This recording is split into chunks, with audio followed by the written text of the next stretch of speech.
And I want to thank and introduce our panel for tonight. This is our first panel discussion sponsored by the Campus Theater. We hope to do more. We're going to do one for bookkeepers. Just have another one in a couple of weeks for a record store movie called Other Music. We're looking forward to that.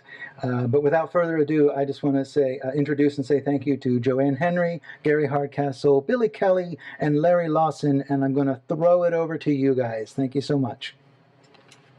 Thank you very much, Andy, and hello, everyone that's might be watching this now, and I guess in the future because we are archiving this. Thanks to the Campus Theater, and welcome to a panel discussion of Once Were Brothers, Robbie, Robertson, and the band, the 2019 Daniel Roher directed documentary. I'm going to ask each of our panelists. Well, we have a distinguished set of people here to comment on the movie from a number of perspectives. I'm going to start things off by asking you each to briefly introduce yourselves and maybe say a few things about the movie that struck you, and maybe we'll start our discussion. So. I won't time you, but just a quick introduction and a quick take on the movie, and then we'll move into discussion. I'm not sure who's to who's left or right, but I'm going to go around in a circle, which means Joanne. In this case, Joanne, could you begin, introduce yourself and give us your quick take on the movie? Sure. I am Joanne Henry, and I have been in the past an activist, a scholar, an interdisciplinary scholar, and a minister, and a performer, and a playwright. So that's me. And what I'll say, the first thing I want to say about the film is the word remembering. If you split that word up into its syllables, it sounds like you're putting something back together. Like a body, a corpus of work, or a human being's body, or another entity's body.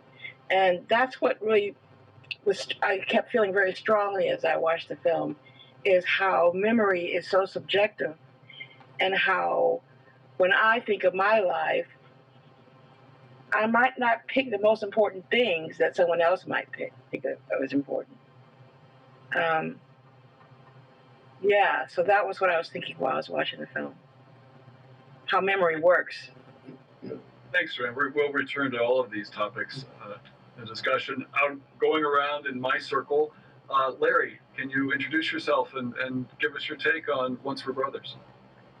Hi, my name's Larry Lawson. I am a retired high school English teacher. I taught here in the Susquehanna Valley for 29 years. I'm an occasional musician and songwriter, and proud to call everybody here a friend.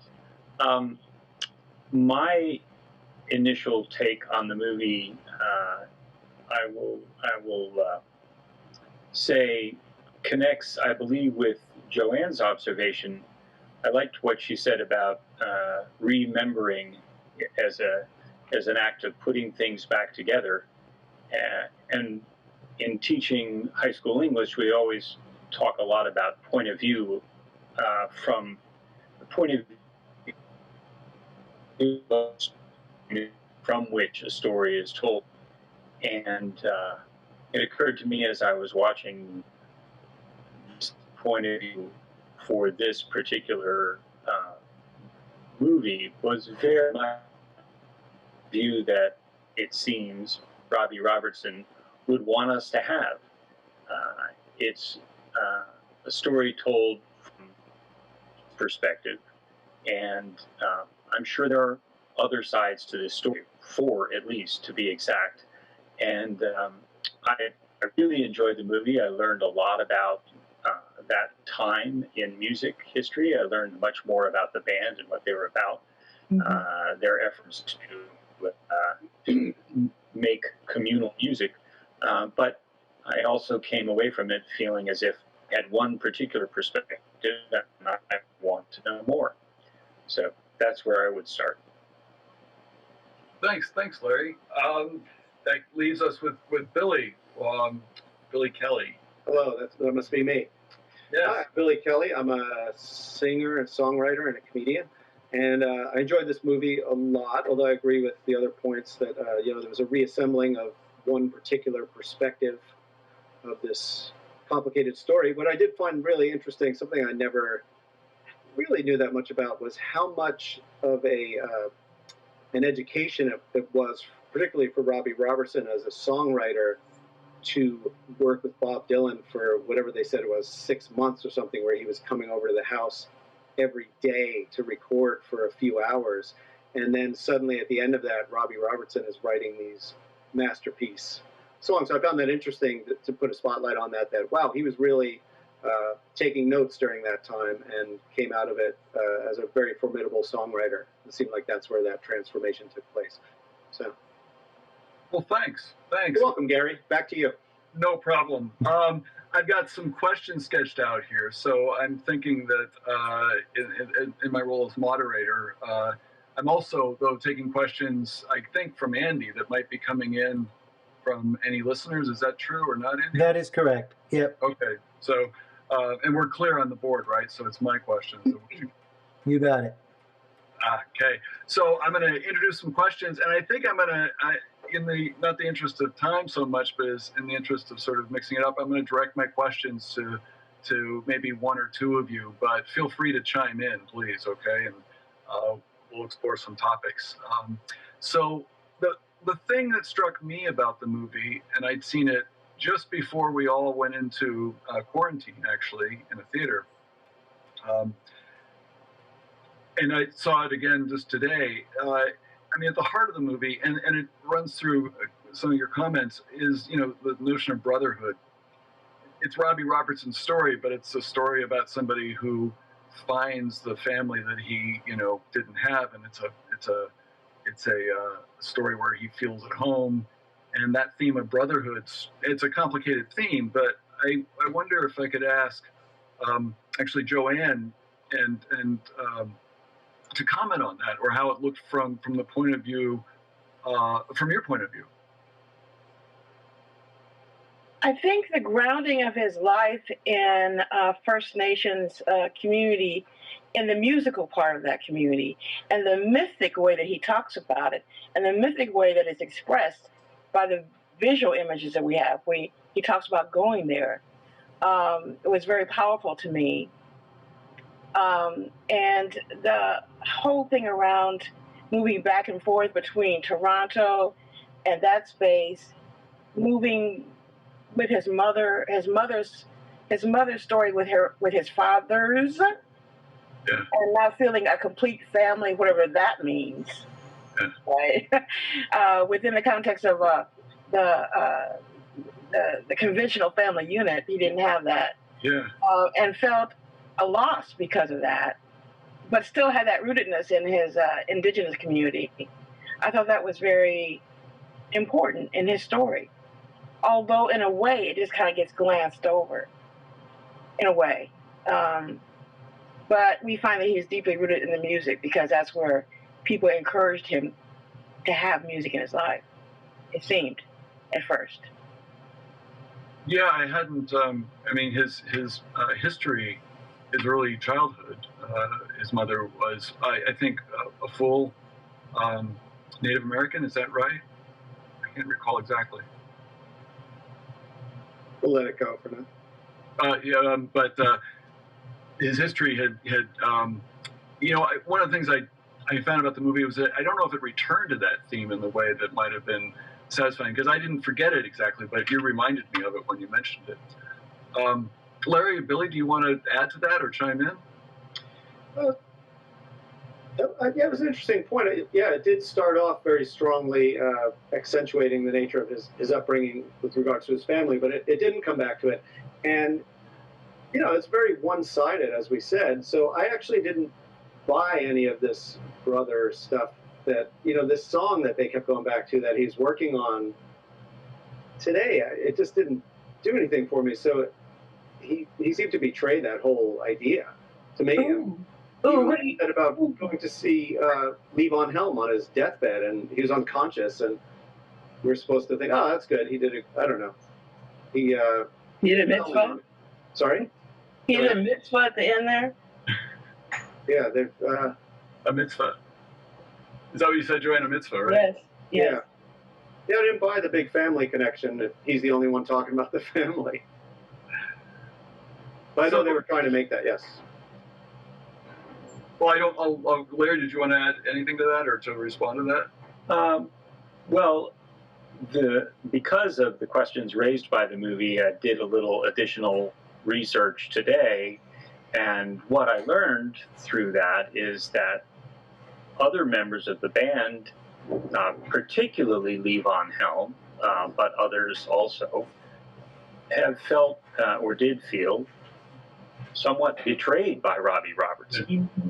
That he, in their view, set the band up for demise, and that the staging of the last waltz was his way of saying goodbye to the band and wrapping up that chapter of his professional career and moving on.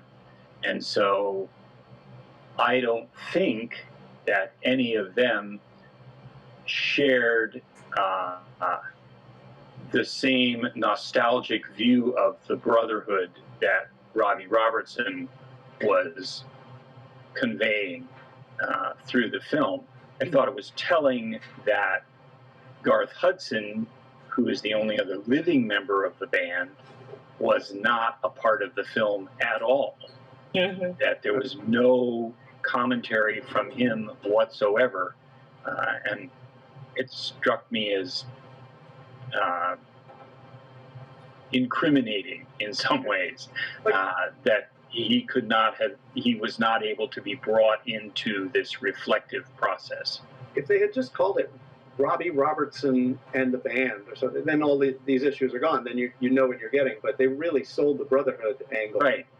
So where are the brothers? Yeah.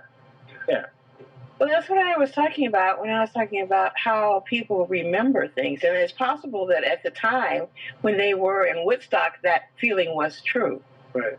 Or when they were out on the road with Dylan trying to, facing booing, that connection with each other was happening. And then later, some of the later work, it was still there. But, family, like there is somebody who says in there, families have feuds. Yeah. Even the best of families have, as we say in California, issues with each other. And so that doesn't surprise me. It does. I did know that there was a place that had been broken in the group before I saw this movie. And so I was ready for that, and to hear his point of view of how that happened was interesting. And I have to say, I too was suspicious of the way it was explained in the film, but I wasn't there, so I don't know. Mm-hmm. Andy, how are we? Are we question free? Can we see? Is there anything we should? Yeah, keep going. I should wait for you to interrupt me, shouldn't I? Yeah, I'll chime in. I'll do that. I'll interrupt you. Oh well, thanks, Billy. So I wanted to say, actually just amplifying a point that Joanne made. I think I do see it as obviously one-sided. I didn't know that Garth had, do you know that he declined to participate? I mean, he's not in the film, so I would gather he had. Yeah, I don't know. Right? Yeah, but not in the, so it is a pretty romantic looking back at a time that may have not lasted more than a few months, really, or a few years. But I don't know if this counts as pushing back, but it's the fact that Robbie Robertson's documentary would be self-serving, that they would be bitter enemies, and perhaps there are real wrongs that were, and surely there were real wrongs that they did to each other. They may have felt that brotherhood or that connection quite strongly and sincerely at that time. I don't think it should I guess I want to say I don't think it should blind us to the quality of that experience that I do think they shared, which I found, and also I like to think was reflected in their music. And so some of and this is actually gets to the next question I wanted to ask. The music is at the heart of this as much as their brotherhood, and I see them really closely linked. Could you talk a bit, each of you, and I won't cut you off, but each of you could probably talk for a good 2 or 3 hours. So talk a bit about where this music has been in your life and how it connects maybe to your sense of brotherhood, connection, family, and so on. If we could, now I want all of you to direct this. So I'm gonna ask Larry to go first. Okay. Well, a good friend of mine, my roommate for 3 years in college, was from the New York City area, and it was he who introduced me to the band, and I did not know anything at all about their music until I got to college, and that was so I was a freshman in 1969, so the band was in their heyday, and it was through Andy that I learned much more about the band and about their music, and came to appreciate the music really on a grand scale. I mean, I really, really like so much of what they produced, and I think it was incredible songwriting. Somebody comments in the movie that the songs are rather straightforward, and I would disagree with that. I think there's a lot of musical complexity in what they do, but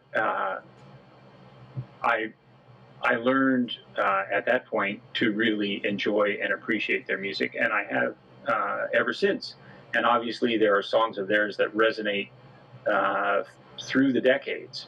You know, that was 50 years ago, and there are songs from the band that everybody in the world knows.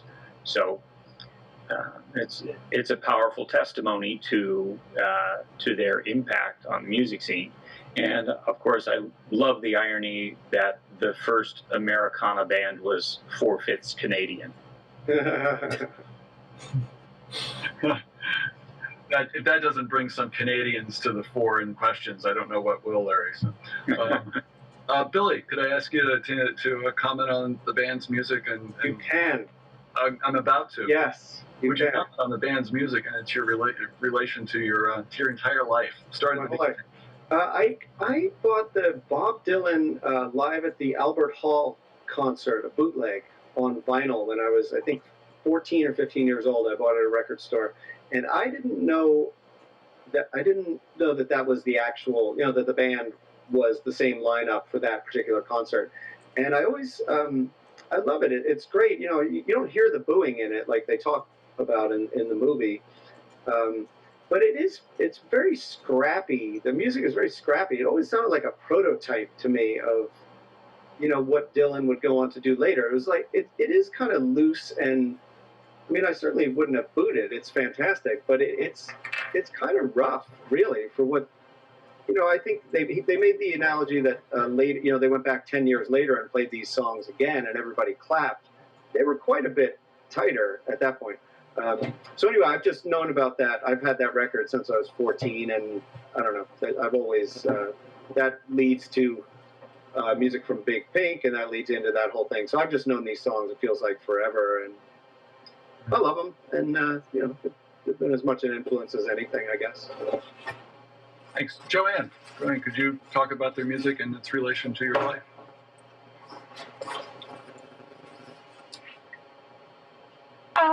Okay. Back in the last century, when I was young, I lived in Nashville in a household of musicians and church workers and theater people. And all my musical friends were really into the band, really into Dylan. I, up until then, had been more of a child of soul. And, when I heard Dylan, I thought, well, the lyrics are cool, but Brother Man can't sing, can he? Can he sing? He's not exactly Marvin Gaye, he's not exactly Stevie Wonder. So it took me a while to get into Dylan. But when I heard the band, I thought, these guys are kicking it, This is a band that I can really get behind. So my friends turned me on to the band, same friends who turned me on to um, Bob Marley. Mhm. What I want to say here is that I've had a Catholic experience in music, and most of that came from living in Nashville with people who you would be surprised to know played with Crystal Gayle and Buffy St. Marie and other people, but they would turn me on to all this music. So I think the band was a rock and roll sound that I had never really heard before. What I got from the film is how this, like the Mississippi River, goes down from the top to the bottom and pulls all of these elements into it, and all these kinds of music into it, all of these generators of music. That's what happened. That's how the band became the band, and that's what I really appreciate about them is that you could hear all these influences in their music. That's what attracts me to music, is the interplay between culture and genre. Wonderful, awesome. I was thinking as you mentioned that I had Robbie Robertson's travel down to Arkansas. Where is it? Is it Fayetteville, Arkansas? I think that he talks about going to audition for the Hawks from Toronto. I mean, that's a 1,500-mile distance, and of course he ends up in a way interpreting Levon Helm's experience as a Southerner back to him. I think one of the beefs that Levon Helm has is that he didn't get credit in a sense for the what he provided, the content he provided for those songs and that viewpoint and that that kind of thing. But Robbie Robertson comes across as a sort of interpreter, an outsider who is in these songs telling back. And what's interesting is they all make the music together, though. So it's not as though he returns and then tells the story without the people he's telling it about. They're part of the band. I wanted to turn us a bit to the film because I think some of you may have some interesting things to say or think about with respect to the film. We talked a bit about the point of view and perhaps the bias that's exhibited in the film towards Robbie Robertson's ideals. I wanted to ask you if anything stood out as in this piece of work as a documentary or as a piece of film work. This is a free-for-all. We've had a variety of questions. So this one's like a jump ball. If you've got a buzzer, you can press it, and if not, you can just start talking.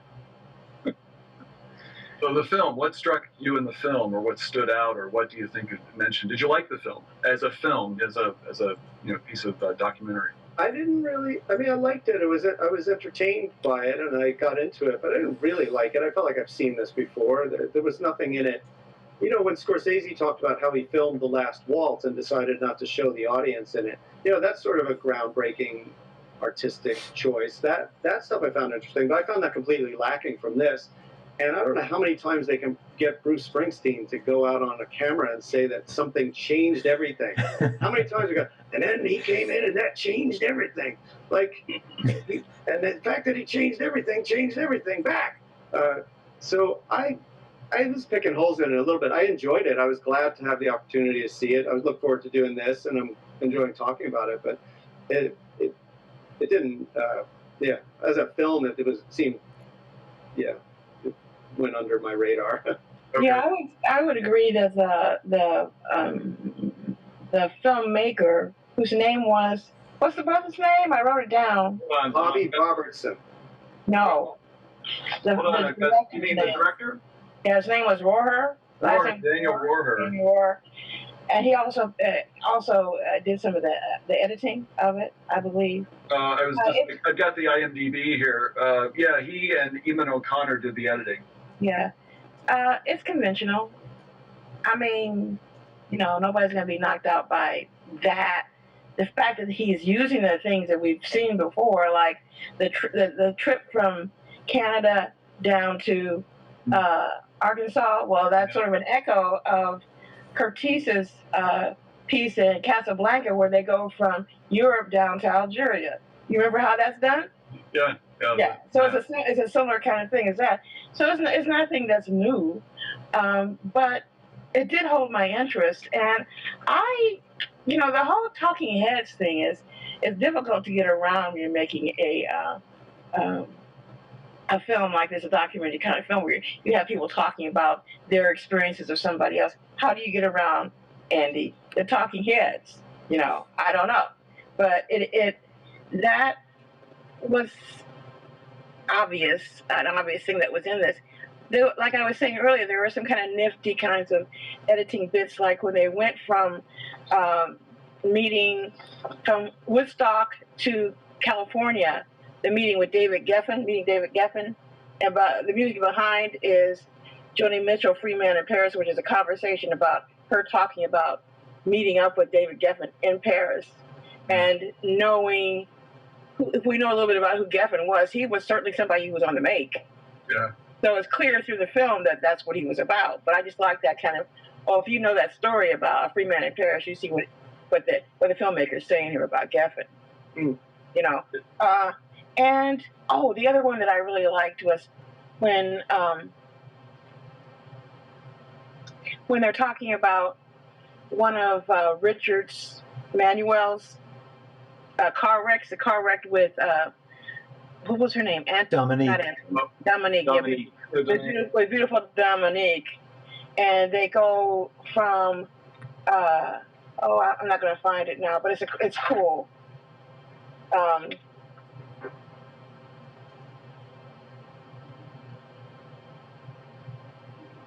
can't find it.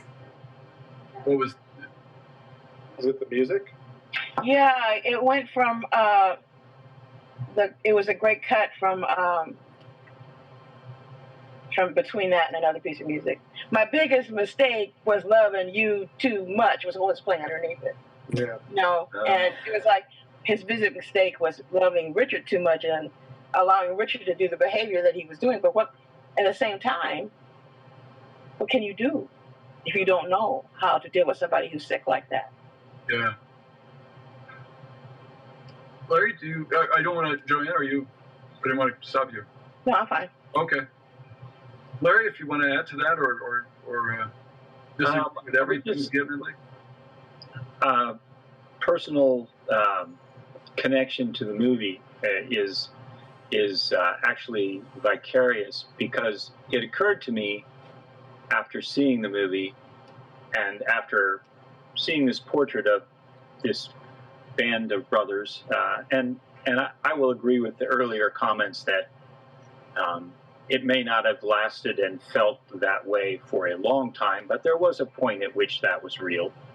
But that reminded me of a local story, and that is the story of the band Fred. I don't know if any of you are tuned into or aware of that story, but longtime friend Joey DeChristopher, with whom I've had the good fortune to play many, many times over the years, was part of that band, and they were really trying to do very much the same thing. I mean, they were 6 musicians living together in a farm just outside of Lewisburg, and collectively focused on making music that was new and exciting and different. And, it just made me appreciate that much more. That is, the film made me appreciate that much more the beauty of that effort, the beauty of that commitment, the commitment to not having a star, but having a collective dream. And that's a pretty neat thing. So I enjoyed it for that reason. The film reminded me of that, and I enjoyed that a lot. Wonderful. I'm going to keep going, Andy. We have some more discussion, or is keep on going. I do have a little question or a statement at some point in time to add, but if you're on a roll, keep going. That piece of it reminds me of a narrative film called The Commitments. And Oh yeah. The whole idea of being in a band where everybody's together trying to create something, whether it is something new or something old, renewed, and being part of a team has always been very enticing to me. I haven't experienced it very often, I've experienced more the band that breaks up and people having fist fights Yeah. rather than the team that stays together. But it is a dream that a lot of people have, isn't it? To be a part of a group that creates something worth listening to and has some success with it. Yeah. I think it's worth adding to that or remembering, and I hadn't remembered this at all, but in 19, I think the first album is 1969 or 70. But the picture of their family, all their families together, and I don't know if you could pick a high point for the so-called generation gap, but 1970 would be around there. I don't know, Larry, you might. I was 6 at the time. You were 7. But there's a statement there which is very much against the grain or what we think of the grain, but must have come from someplace very sincere, and wasn't it wasn't saccharine. It wasn't a sentiment that came across as phony. It always struck me as very sincere and worth emulating in your life. Whether you're a musician or not. Yeah, and I agree. Although I do think that the generation gap as it existed may have been more of an urban and coastal phenomenon than a heartland phenomenon. No. No? Okay. No, I can say that I grew up in Wyoming and Nebraska, and it was pretty much there too. Okay, I defer. Chicago had its share. Yeah, it did. But it just struck me as something that a sentiment that really struck maybe a lot of people. And was Fred inspired by the band in any direct sense? Did that? I wish I'm sure they were aware of the band. Yeah. And my dim memory does not allow me to pull up anything specific that Joey may have told me about this. So okay. That's okay. I have to pass on that one. Well, I wanted to go back to a topic that was raised earlier. One of the things that I thought the film handled rather well, and there's something it didn't handle well that I'm going to get to, but I thought it handled reasonably well the alcoholism problem, and for that matter, mental illness. And by this, I mean it said that it gave the characters a sort of reflection or an opportunity to reflect on what was, I think Dominique describes their behavior as naive, and they, you're shown something sophisticated. I didn't think the movie did anywhere near as well, and maybe you'll disagree with me, with respect to, this is a time and a place that was dominated by men. The women in the time had roles that were, auxiliary and supportive at best, I gather. And in the movie, I didn't see that dealt with at all. It's something that bothers me. It bothered me in the even in the Scorsese documentary of Harrison's life. If the times were this way, then the documentary has to portray that. But I think some reflection on that is appropriate in this day and time, and I didn't see that in the movie. I wonder if any of you could comment on that. And again, this is a free for all. So, and I was a college professor. I can tolerate long silences.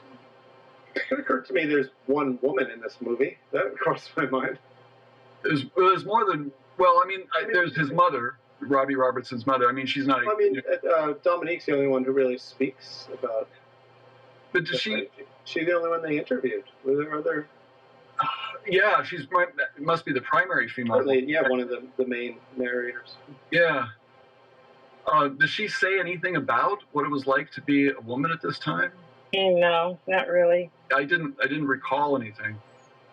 There's no critical analysis of that in the film, and I don't know why that is, except that it was made by men. And you can say it loud. I don't know where they're at with that kind of thing, but at the time that the band was becoming the band, it was the beginning of the second wave of feminism. And so but it doesn't appear in the film. I can tell you that out of that second wave of feminism, the Olivia Records was created because the women were not feeling like they were many women felt like they didn't have a voice in the record industry. So they created their own recording company. And out of that time also came the women's music festivals that were very popular at that point. And a few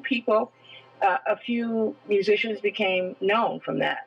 But within the context of this film, I guess Joni Mitchell shows up in the last waltz. She's on stage, right? Did they even talk about her? No. No. And then you have his mom is mentioned, and he talks about his wife. Other than that, the only references to women are trying to have sex with them, right? Yes. Well, there's 2 or 3 references to that, but Yeah. And that one of them was pretty in your face, and I was like, "Wow, really? We're going to go there with that?" But anyway, Oh, yeah. you know, he's a man of his time, and that speech, that kind of speech, was a moment in time when that was, you know, perfectly fine for that, you know, which is instructive to us today. It didn't age well. Yeah. Neither did he. And the film, the imagery in the film, as far as the use of, I'll say, home movies, and maybe footage that is some professional footage from the time, plus the photographs, is very nostalgic. Did you notice how some of the early pictures of the band itself out in yards or out in fields, out in nature, looked a lot like what I think of a 19th century photographs. Yeah, that's true. Just the way they posed. Yes, and the clothes they wore. The background and the clothes, yeah. You could convince someone just with a whole book of pictures that the band was in 1895. Prospectors. Yeah, they were. This is them. They always stay like this, right? They're always like. Yeah. There was no like jumping in the air or they never made a band pyramid or anything. It was just always in a line looking out of a window. One thing I noticed, and I'm not sure about this. Maybe even Andy can like comment. There's some on the frame on the screen. There's what seemed like sprocket holes or blank spots at the upper left and lower left corners. Yeah. And the only thing I could make sense of that, the only thing that said to me was home movie, which spoke to this nostalgia and this longing for home movies you think of as depicting an earlier, simpler time. And I guess I felt a bit manipulated by that. And it's becoming such a familiar kind of device that it felt like, it felt like so many other movies. Yeah. I think part of that is because they want to, it's a setting kind of deal. Yeah. You know, it creates a tone for the picture, but also is my echo coming through loudly? No, you sound good. No. Okay. No, you sound okay. I'm getting echo, but you guys aren't. Okay. But the one thing is that those films were either 8mm or 16mm or Super 8. And what happens is that when you transfer those, it does look better if you just show the whole strip. Mm-hmm. So sometimes I noticed that it would disappear and then it would come back or whatever. I didn't look at it closely enough to see if there was if I could predict what decision was being made at the time. But many times when you see the sprockets, it's because they just want to get the whole picture. If you put it through a processor, you get a lot of cropping, and then you got to blow that up to fit in the film, and it's really a technical thing. Yeah. Yeah, but it's also an aesthetic choice. It is. It's a tone. It's like a timbre for what you're seeing. Which goes along with the nostalgia. Mm-hmm. I did, and this sort of speaks to my interest. I did like the technological angles of the film. You know, all the equipment they had. They had to fix the tape recorders, and that, I mean, partly because that's something that appeals to me. But I like the way, there's so much about this band in this movie, and I think maybe it captures it. That depicts a kind of like your grandparents' generation in some way. I mean, that's the feel I got, is that these were guys that drove tractors and had a feel with the land, and that's always the way we think of things having been, or there's a certain national mythology about having that, for good or ill, and lots of ill, but that nostalgia is really runs through so many things. I do like the technological part of it, and I thought that was kind of fun, and I like that the film maybe built that into its format. But otherwise, I wasn't enamored with it. I'll say this about them: they could not stay out of that ditch. How many times did they fix the ditch? It sounds like it's the same one. Just film it. Don't go that way. Go past Bob's house. Too soon, Billy. Has anybody been to Big Pink? You know, it's not too far from any of us, really. I have not. No. I would like to. I'll go with you, Gary. I've looked for it, but I don't know where it is. Joanne, Gary, Andy, you want to come to Well, Sure. as soon as this thing is over. So And a guy bought it in like 1996 for $137,000. Really? Yeah, Who did? and it's still pink. They kept the Some dude did. Yeah, Yeah. and now he's complaining because it's over the years it continues to become more popular and a stop-off point for people to camp out and take pictures and. Yeah, it's knock a on the door. pilgrimage site. Yeah. Mm-hmm. Yeah. Well, So should All we? right, let's not go then. Okay. if I could add Fun just, out of it now. I don't want to go. I'll just I'd go like to late just at throw night. something That's the in. secret, when nobody is there. It's like a national park. Go at 2, 3 in the morning. I was thinking. So if I could just add something in here. Yeah, please, Andy. I wanted to ask you. So Billy mentioned the Royal Albert Hall concert, Yes. the bootleg that he had. Yeah. And I don't know if you guys know this, but the Royal Albert Hall was not the Pandemonium concert, but everybody thinks it was. It's mislabeled. Is it Manchester? It's Manchester. Yeah. So they finally got that straight on the bootleg series. Yeah. So if you listen to the Manchester concert, that gets a little nutty. Where's the one where they yell Judas? I believe that's the Manchester one. Okay. Yeah, because on this album they pointed out. But the Royal Albert Hall was one of the more subdued ones, you know. And I immediately thought of something when they went right away. Somebody mentioned the word mythology in the film. And they were more talking about like the songwriting and also perhaps part of their aura, you know. But I think a lot of the negative attitudes towards Dylan going electric is probably quite mythological. Yeah. And there's 2 books out there written by Elijah Wood called The Mayor of McDougal Street and another one called When Dylan Went Electric. And I really like those 2 books a lot, and he really goes into like the true stories. There's the myth that Pete Seeger at Newport went back to the soundboard with a hammer and started beating the soundboard, you know, and it was insane. I heard that. Huh? I heard Did you that hear that? story. Well, you know, the author basically says Pete Seeger just went back to yell at the sound man saying, "You're not making Bob sound very good." And so his beef wasn't with Bob, it was with the sound guy. You know, and the whole fact that a hammer showed up into the scene Like is he has a hammer at the foot. another. If I had a hammer, that's right. If he did, turns out he did. He took everything literally. Yeah, exactly. So, warning. yeah. So it's. Well, I in his recommend those 2 defense, books. It's hard to make Bob Dylan's voice sound good as Joanne. Yeah, exactly. You know, he had his work There's cut no out knob for on him. the mixer for that. Yeah, but it's cool. Did One you- last thing I'd like to add. Yeah, you had a comment earlier. I don't know if that was it or not. Well, you know, a bad manager will kill a band. A manager with bad intentions will kill a band. You know, you look at the Beatles. No manager, Brian Epstein, Yeah. and then no manager, and then Alan Klein. That's a recipe for serious disaster. And I was immediately taken by the word he used to describe Woodstock. Oh, really? And telling Robbie Robertson, "Hey man, they come with me to Malibu," you know. And I think that when you're David Geffen, yeah.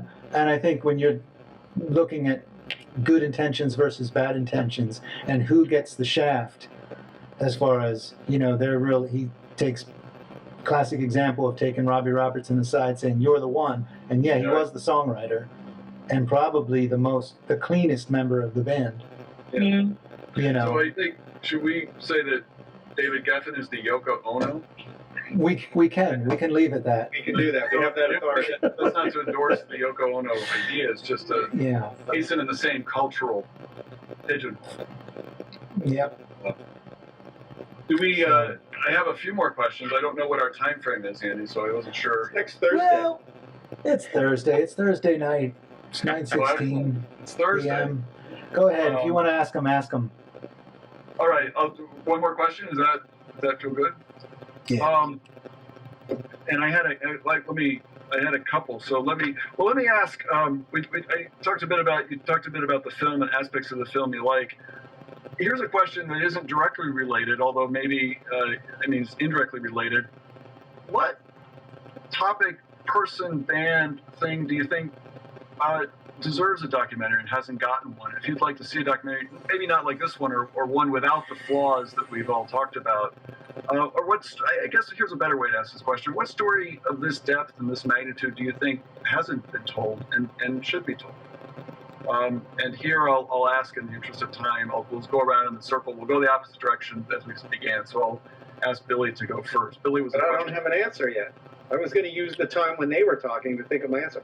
Gosh, something of this. Billy Kelly. There should be a documentary about him. Yes, there you go. There's Time time. warner. Gosh, I can come back if you want to pass. I don't want to put you too much on the spot. no, I'm trying to think of like I said, this format I enjoyed this film, and I would have gone to see it in the theater, and I would have enjoyed seeing it in the theater. But while I watched it, I thought, I've seen this before. This is just, I know these films. So I guess I would like to see one done in a really interesting way, regardless. And I know they have been. I mean, I enjoyed the Ramones documentary that was there a couple of years ago. I found that one interesting and different. So I guess it'd be interesting to see Yoko Ono. Let's go with that. A Yoko Ono documentary that is as in-depth and as interesting as her art, and as interesting, made in a way. That'd be cool. I want Springsteen in it. He's not allowed to be in this one. He's banned from all documentaries. Everything's different. Hey, man, it changed everything. That's Yoko. Yeah. So I want to see a very artistic Yoko Ono biopic, and I want it to be sort of Andy Warhol in scope. I want it to be 14 hours long. I want her to be sleeping for 7 hours of it. No. And I want it on my desk by Monday, Andy. So This was a good idea until you went off the rails. I've been drinking. So. I was falling for it. The earlier version, an in-depth documentary that talks about what it was like to be an artist, a major. At the time, she was encountering these people, a major artist involved with a pop music machine that was about to crash and burn. In a male-dominated world where she proved herself to be an equal to him, where they met as equals. I mean, that'd be interesting. Yeah. Okay. I'm going to keep going. Larry, can I ask you if you've got an answer to that question? I know it's a tough question, I realize, so I didn't I want already said Yoko Ono, Larry, so. I missed it. I'm going to plead film ignorance. I really don't have a good. I mean, there are lots of people I'd like to know more about. I'd like to know more about Bruce Springsteen, right? No, I'm kidding. I'd like to know more about Jackson Browne and his journey. I'd like to know more about. How about John Prine? I mean, in honor of things that have happened recently, but I don't have a particularly good idea. I was going to offer Fred Yeah. as an interesting story. I've known about Fred. I didn't know they lived together communally for the sake of music for some period of time. Yeah, they did. Great name for a band. Yeah. Fred, that's such a great name. Yeah. Okay. Joanne, can I ask you? Yeah, sure. I don't think it's a particular person, but I think it's. I'm curious as to how one might make an interesting film, a visually interesting and also sonically interesting film that compares the roots of soul music to the roots of hip hop. I'd be interested in that because I don't think they're the same, but they're they may be along parallel paths. I think that would be interesting. That would be. Yeah, and that you know that hasn't been made, or that hasn't. Because I know there are there good documentaries on hip hop, on the roots of hip hop, or not necessarily the compare it to soul music, but There's series. I think there's a couple on Netflix, a couple of Yeah. series about hip hop. Yeah. Okay. But that comparison is interesting to me because just from the outside, it seems to me that soul music came out of the other music that happened that black folks contributed along the way, but it particularly came out of an explicitly spiritual fountain. And I don't know if that's the if that's the truth of hip hop, but I think it's a parallel kind of experience about being what it means to be embodied in this world that militates against you being a body in this world.